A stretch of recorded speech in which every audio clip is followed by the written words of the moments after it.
안녕하세요. 저는 올해 33살 여자이고요. 직업은 공무원입니다. 젊은 나이인데 힘든 일을 겪어서 살기가 너무 힘이 드네요. 저는 살면서 이렇게 기가 막힌 경험을 해본 적이 없었어요. 오늘 이야기를 들어보시고 조언도 주시면 좋겠어요. 그럼 시작해 보겠습니다. 제 직업은 행정직 공무원입니다. 힘들게 1년간의 시험 공부를 통해 공무원에게 합격했어요. 남들은 공무원이라고 하면 찰밥통이니 회사 퇴사 걱정이 없고 나중에 연금까지 받으니 얼마나 좋은 직업이냐고 생각하죠. 그러나 그렇지만도 않아요. 물론 직업에 자부심이 있었지만 사람들이 생각하는 것과는 많이 다르다는 말이에요.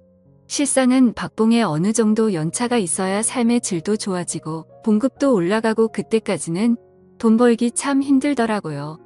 일반 직장인 친구들은 가끔 여행도 하고 바이러스 시국에도 걱정 없이 월급 나오는 저를 부럽다고 하더라고요. 하지만 어떻게 보면 공무원 생활하는 곳이 군대잖아요. 계급 사회죠. 그래서 그런지 오래 버티는 사람들이 별로 없어요. 다들 중간에 그만두거나 아니면 공부를 좀 더 해서 공무원이나 공기업으로 이직을 많이 하는 편이에요. 그래도 전 나름 오래 있긴 했어요. 행정직이라 그런지 그렇게 힘들지도 않고 제 일만 하면 크게 눈치 주는 상사도 없었어요. 이렇게 한 직장에서 일하면서 남편을 만나 결혼도 했습니다. 남편은 육군 소령이고요. 처음 남편을 보았을 때 제복이 너무 멋있더라고요. 군대이지만 항상 부하 직원들에게도 잘 대해주고 멀리서 보고 한눈에 이 사람이 진짜구나 하고 생각했어요. 신랑은 지원병과에서 일하고 있고 그쪽 일도 행정일에 보니 서로 회의를 자주 하게 되고 그런데 군인과 민간인이잖아요. 군인들이 좀 막힌 데가 있어 한 번씩 의견이 잘 맞지 않더라고요. 그렇게 싸우다 보니 정이 들기도 하고 다른 사람 만날 시간은 없고 매일 얼굴 보는 사람은 그 사람이고 그러다 보니 연애도 하게 되더라고요. 그렇게 몇 개월 연애하다가 자연스럽게 결혼 이야기가 오고 가게 되었습니다. 사귀다 보니 나쁜 사람 같지는 않았어요.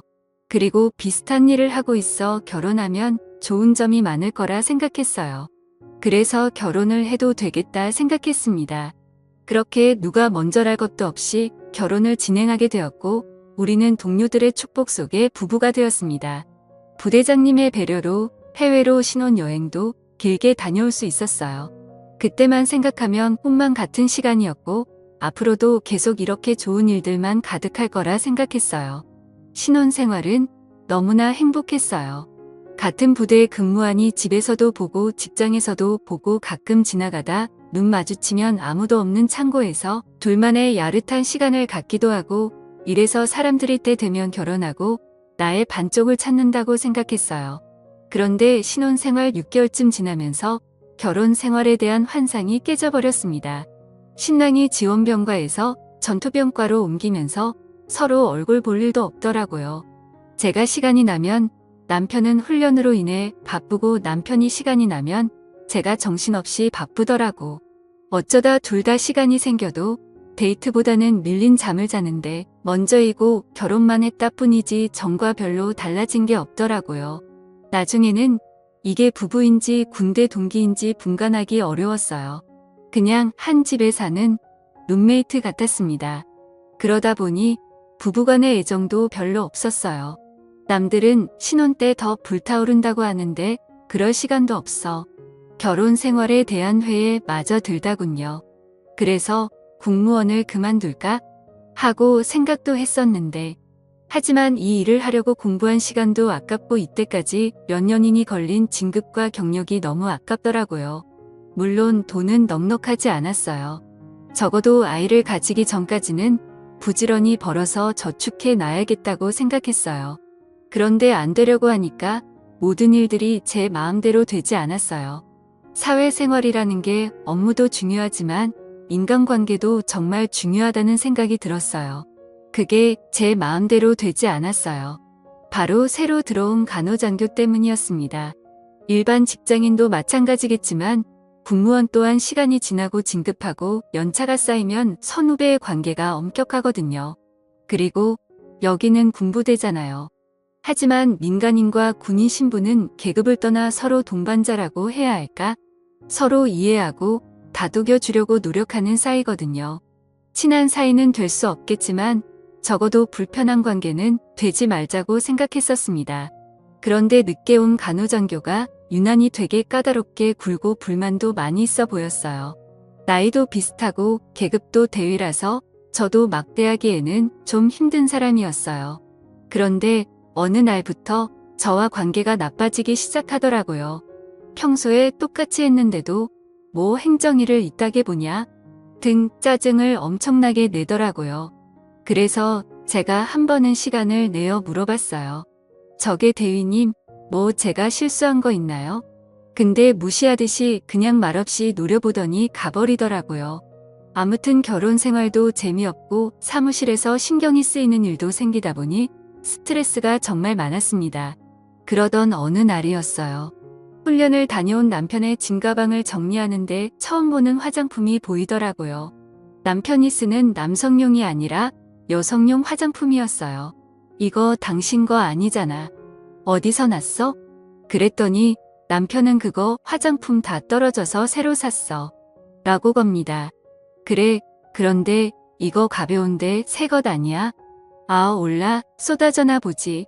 뭐 그렇게 꼬칫꼬칫 해물어 화를 내는 남편을 보니 저도 더 묻기가 싫어지더군요. 근데 여자의 직감이랄까 뭔가 좀 이상한 느낌은 들었지만 그날은 그냥 넘어가기로 했습니다. 그런데 며칠 후 전 똑같은 화장품을 다시 보았어요. 집이 아니라 사무실에서였죠. 그렇게도 저를 싫어하던 간호장교의 책상 위에 똑같은 화장품이 놓여 있었습니다. 처음엔 아무 생각 없이 봤어요. 우연일 수도 있겠죠. 화장품 전시대에 가면 흔하게 살 수 있는 화장품이고 우연히 같은 걸 샀을 가능성이 있잖아요. 그렇게 생각하고 넘어가려고 했습니다. 그런데 머릿속에서 그 생각이 지워지지 않더라고요. 자꾸만 뭔가 싸운 기분이 들었어요. 그때부터 저는 그 두 사람을 유심히 살펴보기로 했습니다.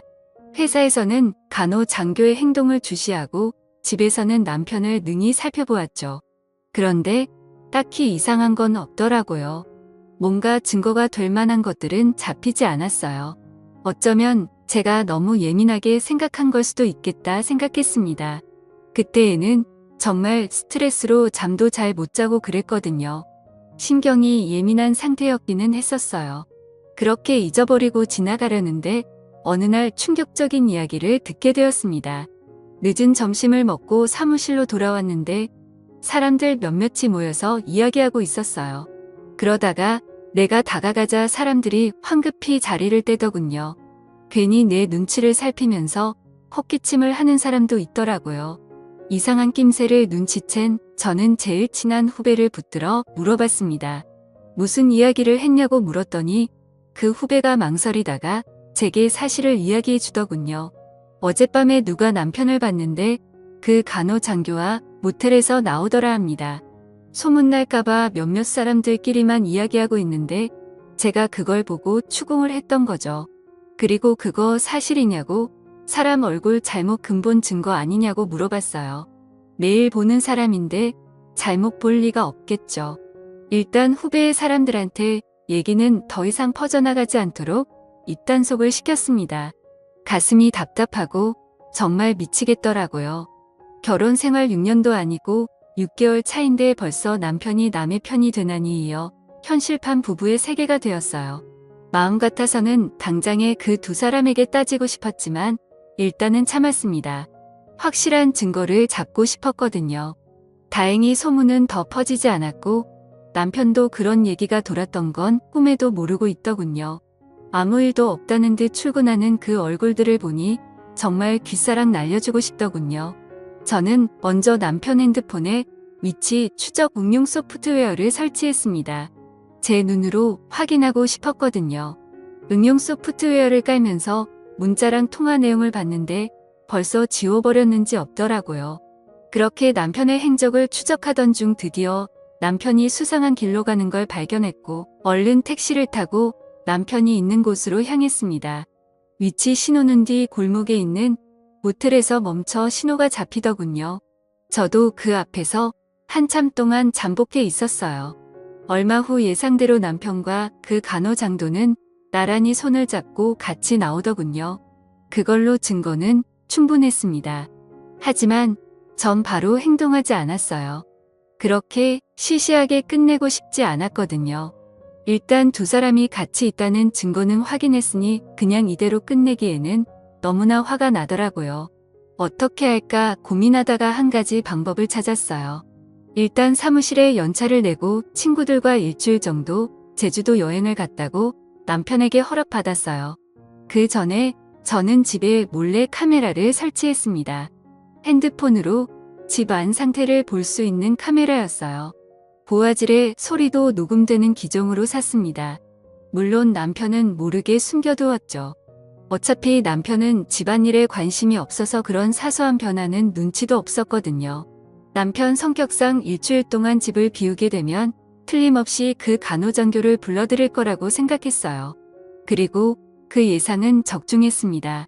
오래 걸리지도 않더군요. 제가 집을 비우자마자 간호장교가 들어오더군요.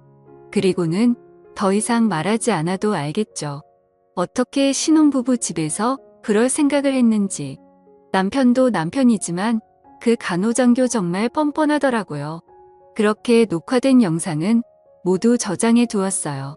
제주도 여행에서 집으로 왔을 때 아무 일 없다는 듯 생활했습니다. 얼굴만 봐도 토가 나올 것 같았어요.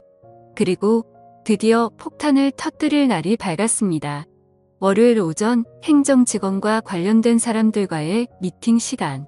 간호장교는 오늘도 멋있는 표정으로 들어오더라고요. 그래, 그 표정 얼마나 오래가나 보자 하고 생각하니 웃음이 나왔어요. 드디어 회의 시작. 노트북에 연결된 영상을 보는 순간 회의에 모인 모든 사람이 깜짝 놀랐어요. 생각하지 않았던 영상이 나오자 처음에는 수군거리기만 하던 사람들이 영상 속 주인공들의 얼굴이 보이자 나지막이 소리를 내더라고요. 회의실은 완전히 아수라장이 되었습니다. 영상을 끌 생각도 못하고 다들 당황해서 하고 있었지요. 그러다가 뒤에서 이게 무슨 짓이야 라는 소리가 들려왔어요. 충격과 공포가 가득한 목소리였어요. 그리고는 손을 바들바들 떨면서 저를 노려보더라고요. 저도 지지 않고 같이 노려봤습니다. 이거 사생활 침해 아니야?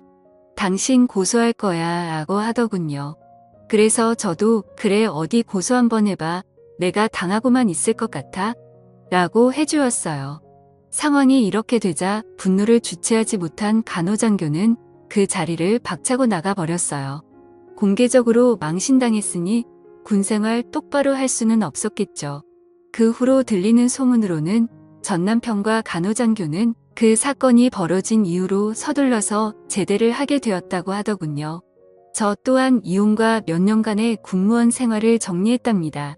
그리고 지금은 다시 공부해서 5급 행정직 공무원에 취업했습니다.